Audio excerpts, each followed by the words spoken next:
রক্ষক যখন ভক্ষকের ভূমিকায় অবতীর্ণ হয় তখন সাধারণ মানুষের জীবন হয়ে ওঠে দুর্বিষহ ও অসহনীয়।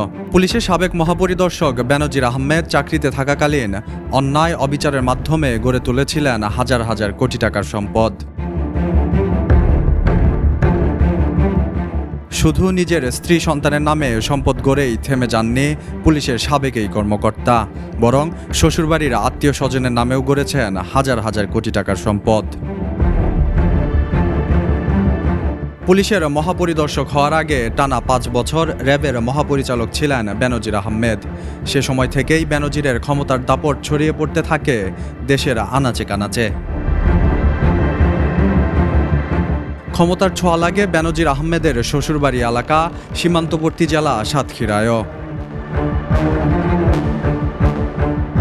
ভগ্নিপতির ক্ষমতার দাপটে সাতক্ষীরায় ত্রাসের রাজত্ব কায়েম করেন বেনজিরের শ্যালক আনোয়ার পারভেজ। সাতক্ষীরা সদর উপজেলার ৪৮ বিঘা জমির ওপর ৫ কোটি টাকা ব্যয়ে একটি অত্যাধুনিক ইটভাটা নির্মাণ করেন সাতক্ষীরার বাসিন্দা আশরাফুজ্জামান হাবলু। কিন্তু নির্মাণ কাজ শেষ হওয়ার সপ্তাহখানেকের মধ্যেই ভগ্নিপতির ক্ষমতার দাপট দেখিয়ে রাতের অন্ধকারে হাবলুকে বাসা থেকে তুলে নিয়ে যায় বেনজির শ্যালক আনোয়ার পারভেজ। দেখানো হয় ক্রসফায়ার করে দেওয়ার ভয়। পরবর্তীতে ২০১৮ সালে ভগ্নিপতির ক্ষমতার অপব্যবহারের মাধ্যমে দখল করা হয় হাবলুর নবনির্মিত ইটভাটা। জীবনের জন্য বোনা নতুন স্বপ্ন নিমিষেই শেষ হয়ে যায় সাতক্ষীরার বাসিন্দা হাবলুর। শুধু তাই নয়, চাকরি দেওয়ার কথা বলেও একাধিক ব্যক্তির কাছ থেকে বিপুল পরিমাণ অর্থ হাতিয়ে নেয় বেনজির শ্যালক আনোয়ার পারভেজ।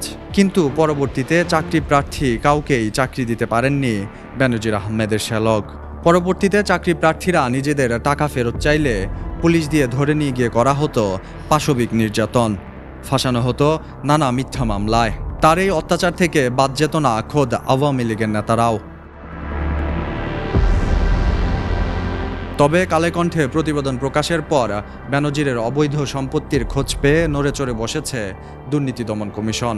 ইতিমধ্যে তার স্ত্রী সন্তানের নামে থাকা বেশ কিছু সম্পত্তি জব্দ ও অবরোধেরও আদেশ দিয়েছে দুর্নীতি দমন কমিশন। মাহাদি হাসান, কালে কণ্ঠ।